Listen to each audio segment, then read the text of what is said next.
Hey there, this is Matt Wardell, and thanks for tuning in. I had the opportunity to sit down with two of our young artist winners that are coming up on this March concert and interview both of them, Jay and Isabelle. Super wonderful young musicians, and hope you enjoy getting to know them a little bit better, getting to know a little bit about their work and what they do, and the piece they're going to play in March. So we'll see you then, but for now, enjoy these two interviews. Thanks a lot. Take care.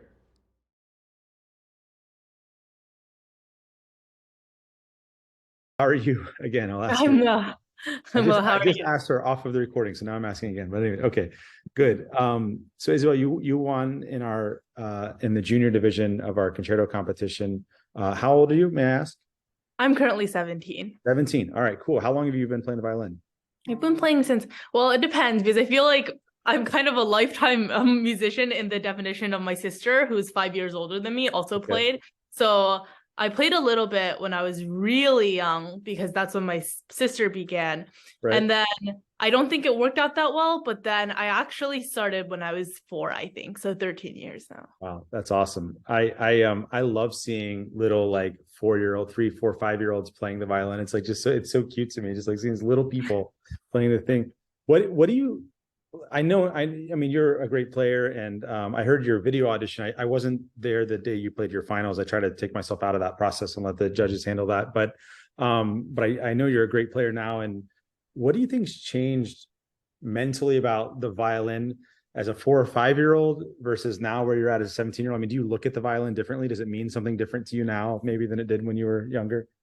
I think definitely because when I was really young, up till I think maybe middle school, I kind of looked at violin as something where it's like, okay, I have a piece and it's like kind of like a project and you perfect it and I Right. have to get through it. I think that was the primary concern when I was Yeah. really young. And it was more of a technical thing. But after I went to a couple of music camps in maybe middle school, high school, I began to see violin and music by extension as more of like a language where it's really interesting because a lot of the times when we hear people are from maybe like Osaka, Japan or like Seoul, Korea, we Mhm. just kind of go like, okay, we don't really have a mutual language. But actually, sometimes when you're in a setting with them, I realize that a lot of my friends from there, our most common mutual language is not English, but actually music, even if they did go to an international school. And I thought that was really cool. Yeah. Yeah, that's really awesome. I totally agree. I think and I've noticed that the most when, like you said, when you go to like music festivals or camps or something, especially when I was like younger, and I would meet all these people from all over the world, and we all like maybe like I definitely don't speak German. I remember one friend I had in particular that was a German speaker, but like the one where we really got together was like just talking about music. We could talk about music forever, singing, listening, all that kind of stuff. So it's really, really exciting. What you said your older sister played violin, so that kind of meant you had to play violin, right? Like you were destined, or was it something you chose to do? I think it was like this. So in the very beginning, I was really young, so I didn't really leave the house, and I only heard my sister playing, and I was like, "This instrument is gross," because she was also a beginner, and I was like, "Oh, it sounds horrible." Yeah. But then, like, she sounds amazing now, but like, then it was horrible. And then in when I was, I think four, my sister switched teachers to Orlando, and because I had to be brought along because I couldn't stay home, I started listening to her lessons. And the teacher, whenever I was sitting there, I felt like I was listening to a concert, and it was like really cool, and it sounded really amazing. And so I started going like, wow, maybe this instrument isn't that bad after all. And I think my dad tried convincing me to play cello, and then I was like, no way. So it was, He I, wanted some lower pitches coming, right? He was just tired of. yeah, I get it. I get it. but yeah. What? So tell me a little bit about where you're from. You're in Gainesville now. Is that right? And did you Yeah. grow up in Gainesville completely? I grew up in All Gainesville. right, Yeah. so you're used to sort of the hot central Florida weather. I was telling our other winner who's coming from New York, I was like, it's going to be a little different weather-wise than we're just with the humidity and everything. But really cool. What led you to pick this piece, Tzigane by Ravel? What I think it's a really interesting question for this specific piece because it's kind of different than like people say it's a concerto, some people say it's a solo. It's kind of somewhere in between that. But I think what's really interesting is whenever I play a piece, right now I'm playing Tchaikovsky, there's a couple of violin concertos that like they're fantastic for understanding the instrument. But usually I think, oh, I'm listening to the piano part. I'm like, okay, this is supposed to represent the flute. I can kind of imagine the instrumentation. This would be great with an orchestra. But when I played Tzigane, I think it was another level of kind of, oh, wow, I wish I could play this with an orchestra, because there's an actual interaction. And it might be the virtue of it being very soloistic and virtuosic. I mean, a lot of violin concertos are, but it really brings it to another level with the amount of interaction it has. Yeah, I think you're right on, man. We're thinking that what I always love about this piece is, yes, it's virtuosic. I mean, just like Tchaikovsky or any other concerto that you might play, but it really does feel like the soloist it's not just the piece, it's like the music too, like the story that it's telling, right? Like you're a narrator almost for like, hey, let me take you on this tale, and it's I love the piece. And I think it's, and you've talked about this before, like we might get together with the harp player a little bit in advance of the thing, because there is a lot of really tight interaction between you two, but also in the orchestra and you. And all concertos have a little bit of that, but this one feels a little more than normal, right? It's just, and it's very flexible too. Yeah, it's very interesting in that regard. Like I compose a little bit in my free time, and I think it's actually really cool how there's a lot of narrative aspects of the piece that also lets the violinists themselves make some decisions. For example, there's a lot of differences between like the 16th notes versus the 32nd notes in the very beginning of like the solo part. And it's kind of like some people play it as in the book, but it's kind of like philosophical how you think about it, because some composers want it straight 30 seconds 16th notes, but then it's also just the feeling, and it's really cool. I think that's awesome. I think as a conductor, I'm always, I'm a huge, especially for those composers that are gone. We can't like, if it's John Corigliano or anyone else from today, Jesse Montgomery, I can call him up and be like, hey, Jesse, what did you mean when you wrote this? Or what did you want here? I can email her. But like with Beethoven or Ravel, I can't be like, hey, Ludwig, did you really need 30 seconds? Or, so I think I love that balance we have when we play music that's, by composers who've already passed. Like, because you want to, like you said, you want to like be respectful of what the composer wrote.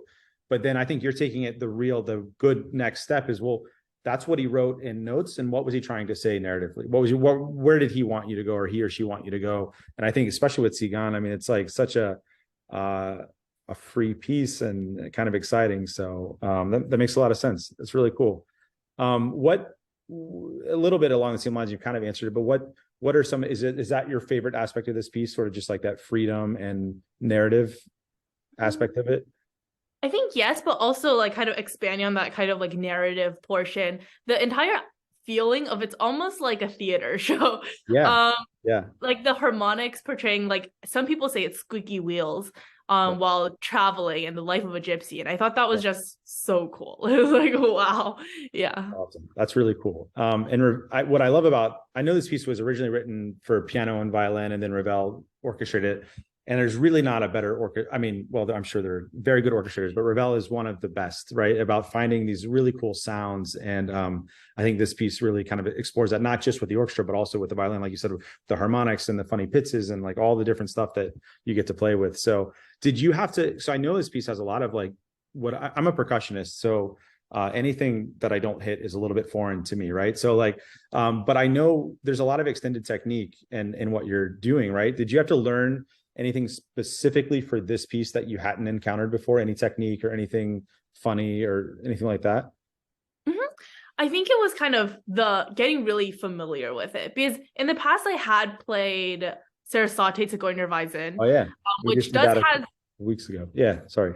It has some left-hand pizzicato, but this piece takes it to another level where there's like entire sections of it.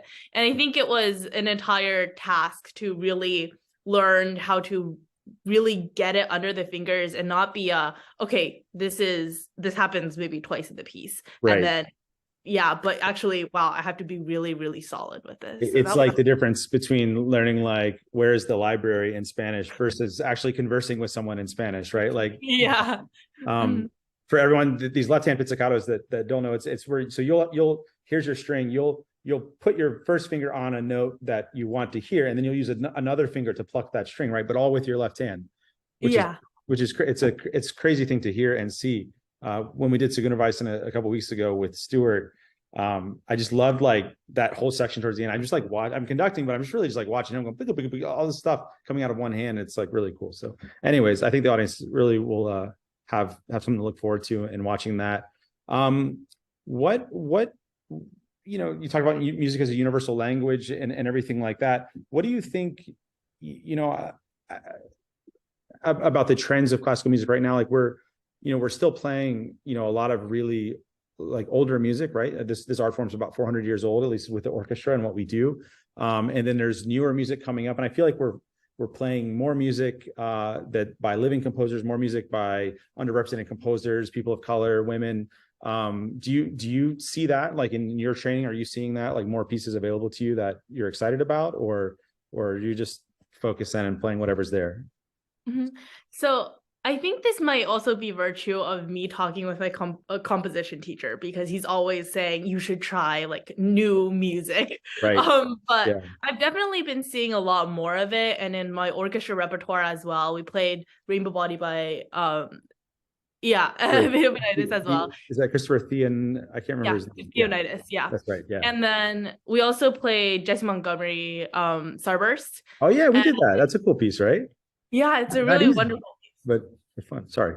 I didn't mean to cut you off. It's not easy. It's not easy, but it's really exciting. Yeah. Yeah. And I think it's really cool seeing kind of how people are exploring sound world now.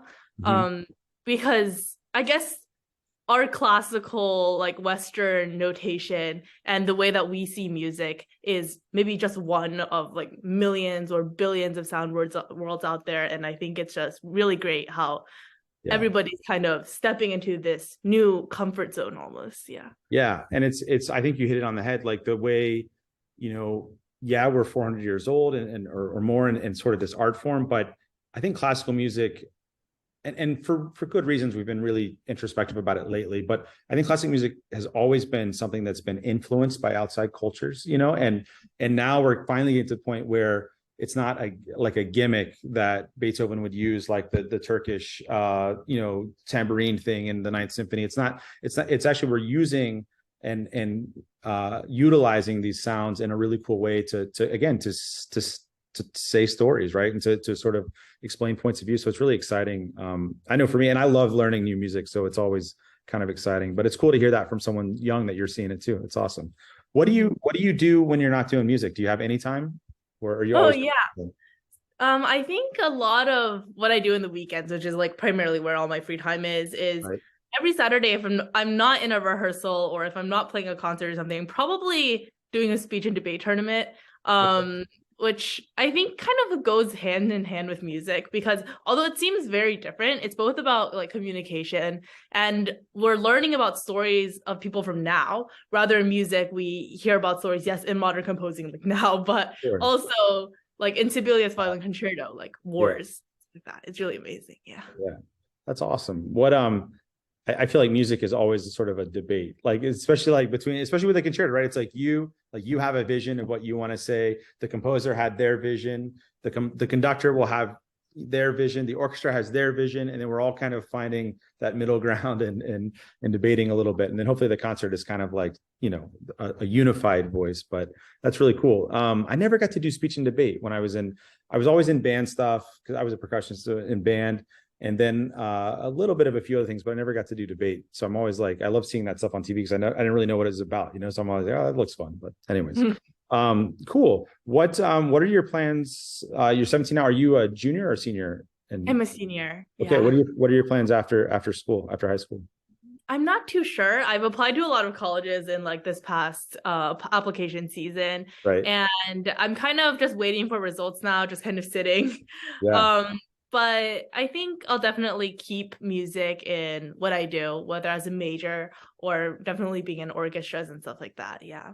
That's really cool. I always encourage people that, even if you don't want to be, if you're not going to go to school and your major is not going to be music, there's definitely, most likely on whatever campus you're on, there's opportunities to stay involved. And like, I think the most people I know that have done that, they're so happy to do that. I've seen a lot of people that aren't happy because they say, well, I'm doing engineering now, or I'm doing political science, so I can't play the violin or I can't play the percussion anymore. Like, no, you can find a way. And it's always, I always think of orchestra, for non-majors is kind of like it's serious, you want to do good, but it's also like a way to kind of like put everything else that's going on in school aside for a second, and just have that hour or two of recharge time. So cool. I'm glad to hear that no matter what you do, you'll find a way. But I think you should be a major. You're so good. So don't give up. Don't give up on. I don't want to tell you what to do, but you figure that out.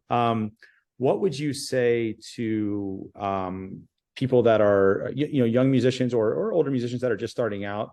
What would you say to encourage them to keep going and learn more about what they're doing? I mean, as a really like almost side note, I feel like music is the best way to learn how to deal with failure in some regard and how to respond to it. And at some point, you just start recording yourself and looking for your failures. Right. I think that's like one part of it. And it's a lifetime learning experience that I think is always great to have, just knowing how to deal with failure and stuff like that. But also, I think music and almost any context that I've ever seen it is always worth it. Because whether that be making friends, you make a lot of friends through music, not only through listening music, but also if you're at a camp or something like that, that isn't even about music. Sometimes you find these friends who do music and suddenly you're the best friends in the entire universe because you guys have similarities. So I think those two are really good reasons to do music. But also, it's like the value of just seeing the dialogue in the music itself. Yeah. I think it's really cool. Interpreting the stories that people have about maybe, oh my God, I'm in a war, I'm going to write a piece. This is the thoughts of someone 200 years ago, and now you're interacting with that. And I think that's really amazing. Yeah. That's so cool. I feel the same way. I just think it's an opportunity. As you said, it's a communication, and sometimes it's communication from somebody in the past. Sometimes it's communication with the people you're playing with. Sometimes it's communication with a composer that's alive now. But it's a way to kind of live in someone else's shoes, or to kind of expand our viewpoint and mindset a little bit to learn more about the world. So that's really cool that you feel that way. Well, Isabelle, I'm super excited about getting to perform the Ravel with you, and I know the orchestra's excited and the harpist is excited. We're all excited. Mm-hmm. So thank you so much. Is there anything else you want to say before we sign off? You don't? I think you're supposed to say like, I can't wait to work with you. No, I'm just kidding. I can't wait to work with you guys. I'm totally kidding. But no, is there anything we didn't cover that you wanted to say or I think just as a whole, I'm really happy that more people are playing Ravel. I feel like in the past, Tzigane might have been like, everybody's aware that it's part of our repertoire, but a lot of people were just kind of like, oh my God, but there's Tchaikovsky Violin Concerto. And I'm playing Tchaikovsky right now. I love that concerto, but I think it's great that people are paying more attention to pieces like Tzigane. Yeah, it's really cool. I noticed with a lot of repertoire, like there's a piece by Tchaikovsky that I love called Francesca da Rimini. And it's a tone poem, but it's like I started playing it maybe about 5 or 10 years ago. I started programming it, and I didn't hear it a lot, and I didn't see it a lot of places. So I thought, oh man, this piece must be just never played. And then I looked. The New York Phil has a really great website where it's called like nyphil.history maybe, or something like that, or something close to that. And you can see every piece they've ever played on every program that they've ever programmed. You can even often see the actual program itself, a PDF of it. So it's really cool. So I put in Francesca da Rimini, and like they weren't playing it a lot now, but in like the 60s and 70s, they were playing it like all the time. Like it was like one of their favorite pieces. And it's really cool. You see this sort of like cycle of pieces. And maybe that's what's happening with Tzigane. Like it was super popular, at a time. And then I think people are like, oh, well, everyone knows that, so then it kind of gets put away. And then all of a sudden you dust it off and you're like, hey, remember this cool thing? So that's awesome. I'm glad you're, performing music that you're passionate about and enjoy doing. So anyways, again, thank you so much for joining me today and taking the time. I know you're super busy with school and practicing and debate. How do you practice debate? Do you just argue with people? You just random people on the street, you start arguing with them? What do you do? I think it's a type of like logical training in the way that you do argue with your debate teammates, but I do extemporaneous speech, which is like impromptu political commentary. So it's peaceful. All right. Very cool. Very cool. All right, Isabelle. Well, hey, have a great day. Thanks again for talking with me. And Yeah, that's about it. Looking forward to it. Thank you so much for inviting me. Take Yeah, care. All right. I'll see you later. All take right. care.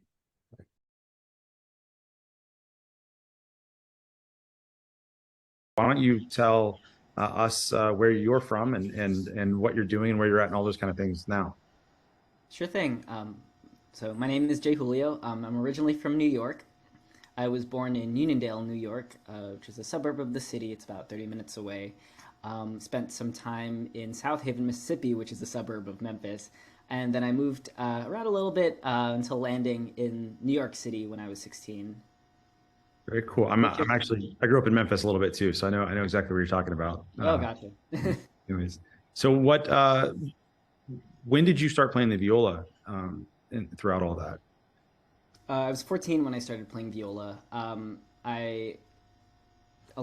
my travels, I spent some time. I guess I mentioned this. I was in Uniondale for a while, and it's a town that's majority Black and Hispanic. And so the local symphony at the time, the now defunct Long Island Philharmonic, used to have an outreach program that would go into the high schools and do side by sides.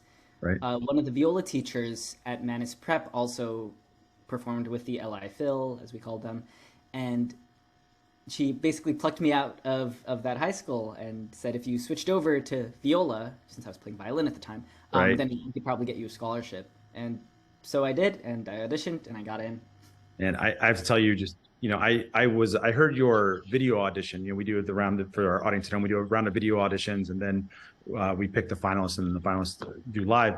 So I heard your video audition, but I was not one of the judges for the final round. I just kind of like to take myself out of that position, so there's no favoritism or anything. But I was secretly, I love the viola, and I'm excited about this piece that you're going to play with us. So I think you made a good choice switching from violin to viola. Don't tell that to any of our violin people, but no, I'm just kidding. But viola is just such a cool instrument that's not necessarily easy to play, right? Like tell for our audience at home, like there's some discrepancies between the voicing of your instrument and the size of it, right? Like shouldn't a viola maybe be a little bigger or something like that? Yeah, exactly. So some sonic stuff aside, the viola is a fifth lower than the violin. Right.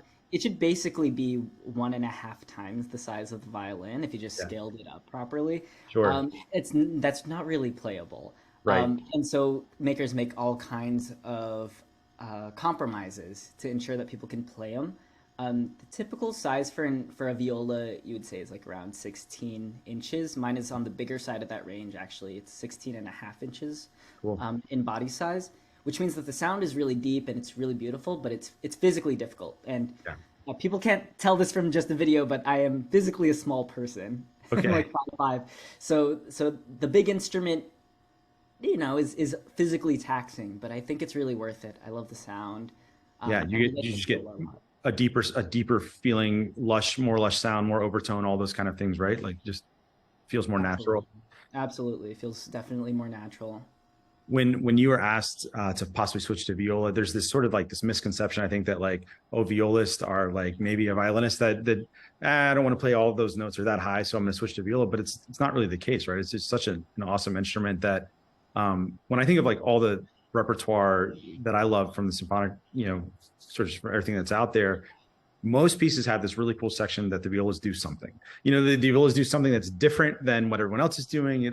It's not always umpas and all those things, like we kind of, joke about those things, but there's always just this lushness when you're coming from kind of like the middle of the sort of sonic range of everything, and it's just such a cool instrument that can bite, can sing, can do everything. Right? Sorry, I'm telling you about your own instruments, but I just want you to know how excited I am that you're playing this with us, because it's a great piece. So. So you end up in New York. What are you doing now? What are you doing right now?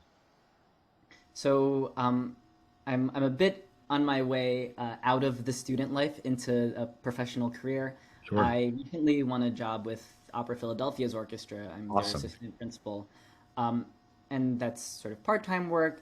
I love teaching, and I love speaking for people. I've been asked to speak at places like Juilliard and the New York Youth Symphony, which recently won a Grammy. Very excited for them. Yeah, yeah. The first youth orchestra, right, to win a performance orchestra Grammy, was really cool. Yep. And so I love talking about my experiences coming up in the classical music industry and entrepreneurship and things like that. Yeah, I do a lot of playing. I had the chance to play with Audra McDonald at Carnegie Hall back in December, and uh, last week had my first week with Opera Philadelphia. Some weeks with orchestras like Dallas and Virginia and Memphis in the past. Um, so yeah, a lot of that. Very cool. Have you had an opportunity to visit or play in the new David Geffen Hall yet, by chance? I still haven't. I'm waiting for it. So anyone in Yeah, New York. I haven't been there yet, but everyone I talk to, whether they played there or just went to a performance there, they're like, it's like the most amazing thing ever. And just so anyway, something to look forward to. So you won with the Walton Viola Concerto. What about that piece sort of brought your attention to it? So there are sort of three main viola concertos that people play for competitions like these. Of course, you'll see different other ones here and there, but typically you'll see people play a concerto by Bartok, or a concerto by Hindemith, or a concerto by Walton. They've all got different names. For me, the Walton is incredibly melodic, more so than the other ones. I think because Walton was just a melodist, like through and through. Right. The other concertos are kind of thornier, very flashy showpieces. And not that the Walton is easier by any means, Right. I think. Yeah. But it's a sort of like it's like a gymnast walking a tightrope or something like that. Yeah. Really delicate kind of virtuosity. And the violist gets a chance to spin out really long melodies. It's unique among the three viola concertos. I think when I hear that last point you made of like the long melodies, the long phrasing, managing that process as a player, that's got to be hard. I mean, obviously this is a concerto you're really familiar with now, but how do you approach stuff like that, phrasing with these melodies that aren't quite traditional melodies, but they're very melodic and very long lines. So how do you think about that stuff? There's a word that people often use to describe the Walton, which is jazzy. Yeah. Which actually I really do love. I'm not a huge fan always of just appending the word jazzy to anything that Right. sounds, Right. kind of more more than classical. Sure. But it's true actually. You're bathed in in sonorities, and rhythmic textures that are actually very American Yeah. in style. And I really go harmony by harmony when I'm thinking about these things. I think a lot of theory knowledge helps, but you don't need theory knowledge to listen to it and know that it's really beautiful. Yeah. And I think physically, it helps that I'm playing a bigger viola. You can Right. get a really, really deep sound, and many varieties of sounds that help carry the line. That's cool. I know our audience they loved your performance at the finals, and I think we're gonna have two full houses in March for this, and I know they're gonna love this piece and getting to meet you. What do you? I don't want to keep you all day, but what do you do when you're not playing viola or being an entrepreneur or teaching and all those other things we talked about? What do you do in your spare time? Oh, what spare time I have, Yeah. gosh, I love reading. Grew up being a bookworm. Anything about science or other places, I love just learning more about the world. Cool. I really do like exploring the outdoors. I live in Manhattan, which is stereotypically a place that doesn't have a lot of greenery, but uptown where I live in like Washington Heights, Inwood. These are actually very green spaces, underratedly so. Okay. That's They're awesome. beautiful parks, and you get to see the river and whatnot. Maybe keep it underrated. That way people don't move there too much and jack your rents up, right? So keep it kind of on the down low. All that. Oh cool yes. stuff. Yeah. That's Actually, awesome. no, it sucks. It's terrible. Never move here. No one moves here. Actually, yeah. No, that's awesome. What would you say to young musicians who are either inspired by stuff that you're doing or by the music that we get to be a part of? And I just think now is such a really cool time in our field, and you're right on the front edge of it. But the 20 years ago, our repertoire was pretty static, and of course had new works coming and stuff. But it seems like in the last 5 years, especially 2 to 5 years, we've really started to explore a more diverse repertoire and all this kind of thing. So I think we have this huge opportunity to bring more young people into what we're doing, or and get their input into what we're doing too. But what would you say to someone who's young and wants to either learn how to play an instrument or is starting out and is really inspired by this? So what advice would you give them, I guess, as they approach this career or this fun thing that we do?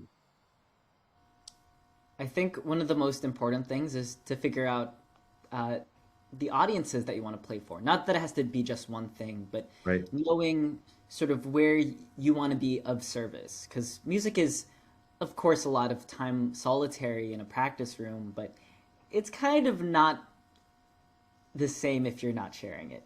I won't say it's not worth anything, of course. Music can be a solitary practice, and it is for people who are maybe not professionals. But I Sure. think the professional aspect of it doesn't come in just being an amazing player. It also comes in the form of wanting to share this gift, because it is a gift you're giving to other people. Yeah. And just knowing where you want to give this gift to is so important, because it'll inform everything else about what you want to do. That's a really awesome way to think about it. I love that.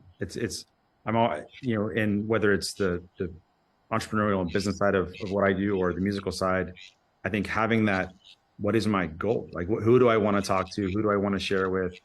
What do I want people to know? Like, if you don't have that in mind first, it's really hard to figure out that path to getting where you want to go. Right. That's really awesome. What do you have anything else that first of all, other than the competition, have you been to Ocala before? Probably not. No, never. Yeah, it's a cool place, and we'll have to get you to some cool restaurants when you get here and stuff. There's a lot of good stuff to do. But what anything else you want our audience to know about the piece or you? Oh, this is, funnily enough, this is my first time playing with an orchestra. Really? That's awesome. Yeah. Okay, so I assume you've done obviously a lot of recitals and stuff with pianists and things like that. So cool. All right. So we'll get to go through that together, and that'll be fun. This is my first time doing this concerto, so that'll be a little bit of a first for me too, which I'm excited about. I love I love this piece, but I hadn't conducted it live before, so this will be really exciting.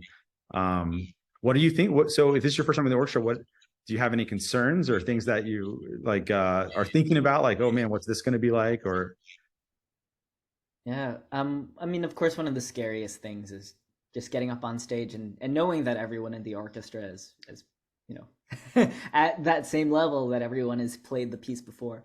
Right. But it's also helpful because so many of the people on that stage have been in such a position, and Yeah. it'll be very supportive, I know, when I Yeah, get they definitely will be, and especially, I mean, we're just so lucky with this competition that year after year, we just get great winners, and you're a perfect example of that. Where we're thrilled to have you with us, and I know the musicians are all very, very nice. They're much nicer when you're here, by the way, than when the young are. When you're gone, they're very mean to me, but when the young are, they're very. No, I'm just kidding.